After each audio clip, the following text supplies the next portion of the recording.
Зүгээр эдийн засгчдын нэг сонирхолтой юм байдаг л да.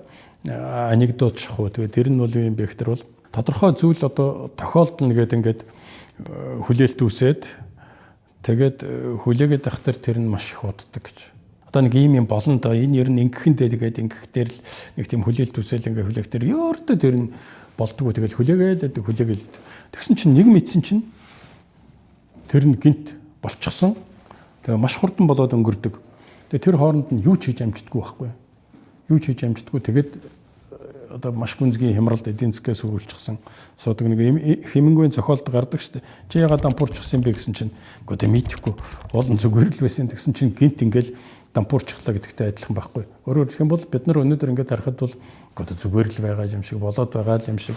Одоо за яг нэг энэ тэнд нэг юм байгаа бах. Гэхдээ одоо ерөнхийдөө гайгүй байна гэж бодоод байгаа юм шиг. Гэхдээ гинт нэг юм болоход бол тэгэл бид нар ямар ч бэлтгэлгүй байгаа. Тэгээ энийг бол би одоо онцгой анхааруулж саяны тэр бүх юмнуудыг яриад байгаа юм шүү дээ.